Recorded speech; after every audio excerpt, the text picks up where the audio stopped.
तो इस ब्लॉग के बारे में रोहित जी बताएंगे कि आज का यार आज एक फंक्शन ऑर्गेनाइज कर रहे हैं हम लोकल स्कूल में, तो देखते हैं आगे कैसे कुछ रहता है क्या। आई होप अच्छा ही। तो यहाँ पे जो है प्रोग्राम कर रहे हैं थोड़ा नवयुवक मंडल की ओर से स्कूल में। तो क्वेश्चन बना दिया है, क्विज कंपटीशन और स्लोगन राइटिंग, ऐसे ऐसे प्रोग्राम रखे गए हैं। तो अभी हम गांव सड़क में है, तो अभी जा रहे हैं पार, तो मिलते हैं आगे। तो मिलते हैं आपको स्कूल के पास। 2 बाइक आगे चली गई है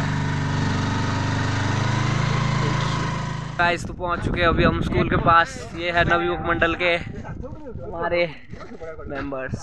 तो देखिए ये आगे आगे थे थोड़ा, तो हम स्कूल के पास पहुंच गए। अभी स्कूल नीचे जाएंगे, स्कूल में थोड़ी तैयारी भी करेंगे, वहाँ पे डेस्क डुक्स लगाएंगे, क्विज कंपटीशन है, तो बहुत सारे कंपटीशन है, उसकी तैयारी करेंगे। अभी फिलहाल 2 बजे से फिर शुरू हो जाएगा प्रोग्राम, तो मिलेंगे आगे।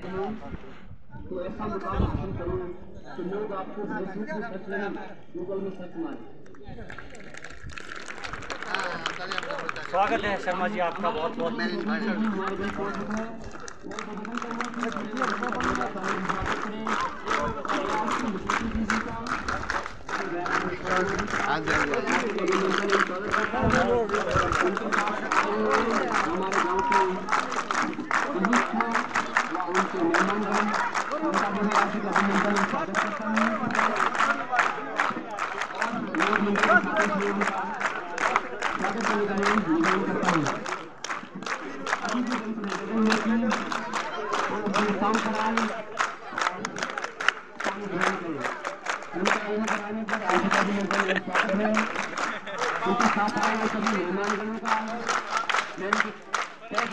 धन्यवाद करता हूँ और स्वागत करता हूँ, अभिनंदन करता हूँ। उस महामारी आपदा प्रबंध पर कार्यक्रम और आप लोगों के सहयोग से जो कार्यक्रम करा पा रहे हैं, उसके लिए मैं छात्र बंधुओं का भी आभार करता हूँ और स्वागत करता हूँ।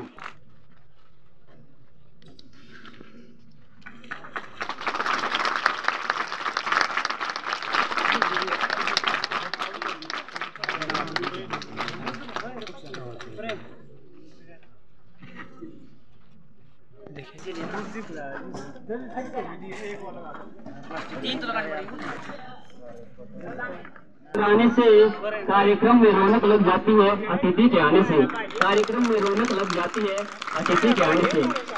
युवक मंडल द्वारा आयोजित आपदा पर कार्यक्रम के मुख्य अतिथि के रूप में पधारे पूर्व IPS अधिकारी दयाराम शर्मा जी, विशिष्ट अतिथि कार्यकारी प्रधानाचार्य, उनके साथ आए हुए मेहमानगण, शिक्षकगण और युवक मंडल बुलाना के सभी युवा साथी व मेरे समक्ष बैठे सभी विद्यार्थी, मैं आपका युवक मंडल बुलाना द्वारा इस कार्यक्रम पर आने पर हार्दिक अभिनंदन और स्वागत करता हूँ। Teachers and my dear friends, my name is Harshvardhan Sharma. I read in class 6. Today I am going to present a speech on disaster management. I hope you all like it. We cannot control natural disasters, but we can survive them. We can also try to stop the disaster from leaving a devastating impact. The natural disaster destroys many lives and properties. The government generally helps with proper disaster management, but people should also be aware of what is happening around. He should also help the people if he is physically stable after the effect of the disaster. Disasters are a time of crisis when people face huge suffering, and during that time. आप लोगों में से वर्षा माफी यंत्र का नाम anyone student? महोदय जी, सम्माननीय अध्यापक और मेरे प्यारे सहपाठियों, मैं गौरव शर्मा 6th क्लास छात्र आपसे आपदा प्रबंधन पर छोटा सा विषय लेकर उपस्थित हुआ हूँ। आपदा एक प्रकार की बड़ी समस्या या संकट है जिसे रोक पाना बहुत ही मुश्किल है। आपदा कुछ समय के लिए ही होती है, लेकिन इतने से समय में ही ये जीवन और संपत्ति का बड़े पैमाने पर नुकसान कर देती है। आपदा प्राकृतिक या मानव निर्मित हो सकती है। भूकंप, तूफान, चक्रवात, सुनामी, बाढ़, सूखा, बिजली गिरने और जंगलों में आग लगना। प्रतियोगिता को आयोजित करने वाले नवयुग मंडल भलोना, मैं आप सभी के समक्ष आज आपदा प्रबंधन पर अपने कुछ चंद विचार प्रस्तुत करना चाहती हूँ। प्राकृतिक या मानव निर्मित आपदाओं के दौरान जीवन और संपत्ति को बचाने के लिए जो कदम उठाए जाते हैं उसे आपदा प्रबंधन कहते हैं।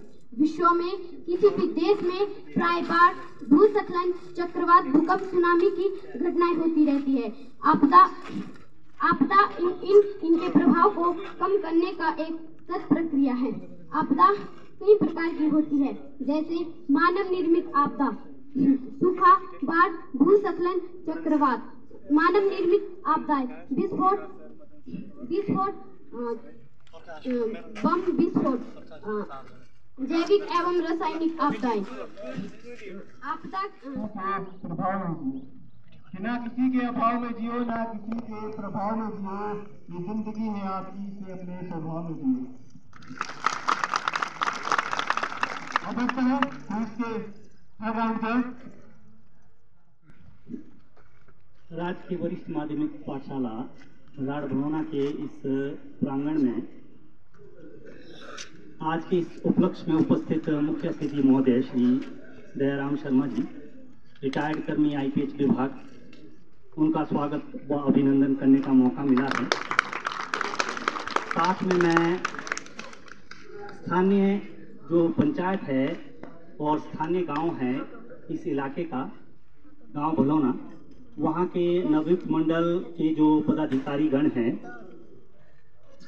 उनका मैं स्वागत और अभिनंदन करता हूँ कि उन्होंने इस पाठशाला में बहुत कार्यक्रम का आयोजन करने का बीड़ा उठाया। इस पाठशाला के मेरे साथी बंधु, आप लोगों का भी स्वागत है।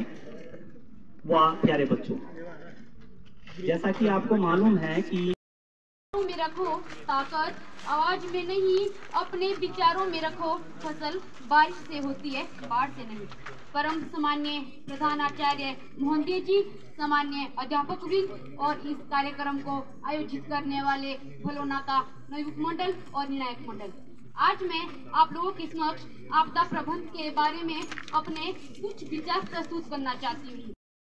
देते हुए मेरे उत्साह को आगे बढ़ाए। आपदा एक प्रकार की बड़ी समस्या और संकट है। आपदा एक प्रकार की बड़ी समस्या और संकट है जिसे रोक पाना बहुत ही मुश्किल है। आपदा कुछ समय के लिए ही होती है, लेकिन इतने समय पर ये जीवन और संपत्ति का बड़े पैमाने पर नुकसान कर देती है। राष्ट्रीय आपदा प्रबंधन कि आप मेरी गलतियों की ओर ज्यादा ध्यान न देते हुए मेरे उत्साह को आगे बढ़ाएं।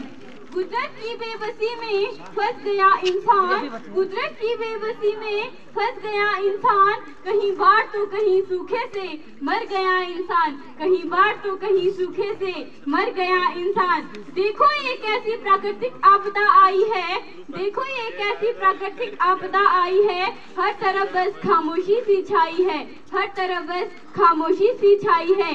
एक वक्त वो था जब खूब शोर हुआ करता था, एक वक्त वो था जब खूब शोर हुआ करता था, आज बड़ी खामोशी है, शायद आने वाले वक्त की कोई बदमाशी सी है, शायद आने वाले वक्त की कोई बदमाशी सी है। चारों ओर सन्नाटा है, हर कोई छिपकर बैठा है, चारों ओर सन्नाटा है, हर कोई छिपकर बैठा है मन में कई सवाल पर पूछने से घबरा रहा है मन में कई सवाल पर पूछने से घबरा रहा है। हर कोई एक दूसरे की खैर खबर पूछ रहा है, हर कोई एक दूसरे की खैर खबर पूछ रहा है, उन्हें घर पर ही रहने की सलाह दे रहा है, उन्हें घर पर ही रहने की सलाह दे रहा है। देखो आज सड़कें कितनी खामोश है, देखो आज सड़कें कितनी खामोश है, कभी ये भी तंग हुआ करती थी, कभी ये भी तंग हुआ करती थी, तुम्हारे शोर से ये भी कभी गरम सी हुआ करती थी, तुम्हारे शोर से ये भी कभी गरम सी हुआ करती थी। आज कैसे सुकून से सो रही है, देखो आज कैसे सुकून से सो रही है। अब हम उगता से जाते, यूं खामोश सड़कों को देख देख कर बोर से हो जाते। अब हम भी पिंजरे में कैद पंछियों की तरह फड़फड़ाने लगे हैं।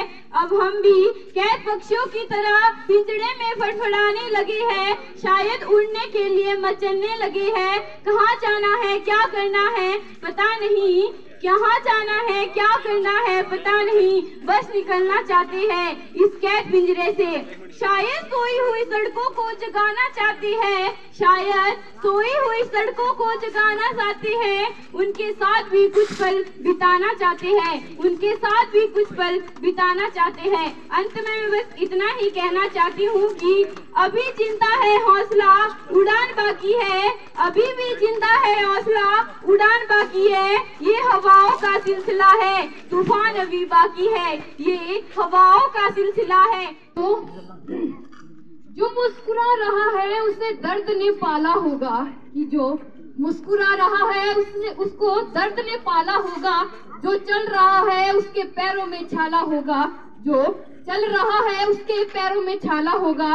बिना संघर्ष के जल नहीं सकते यारो, बिना संघर्ष के जल नहीं सकते यारो। जिस दिए में उजाला होगा, जिस दिए में उजाला होगा वही जलेगा, वही जलेगा। परम आदरणीय अतिथि महोदय जी, इस विद्यालय के प्रधानाचार्य महोदय जी, निर्णायक मंडल, अध्यापक वृंद वो मेरे और इस प्रतियोगिता को आयोजित करने वाले भलोना का नवयुक्त मंडल, निर्णायक मंडल, वो मेरे प्यारे सहपाठियों, मैं रितिका शर्मा आज आप सभी के समक्ष एक छोटा सा विषय लेकर उपस्थित हुई हूँ।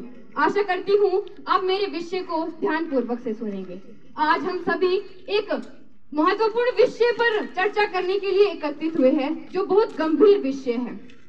जैसा कि हम जानते हैं, जहां हम रहते हैं वो जगह आपदाओं से ग्रस्त है, और ऐसे में युवाओं को ऐसी समस्या से अवगत करवाने के लिए शैक्षिक संस्थानों का कर्तव्य है कि हम इन समस्याओं को जनता तक पहुंचाएं। लोगों के ज्ञान और जागरूकता की कमी के कारण ही आपदाएं होती हैं, भारी नुकसान होता है।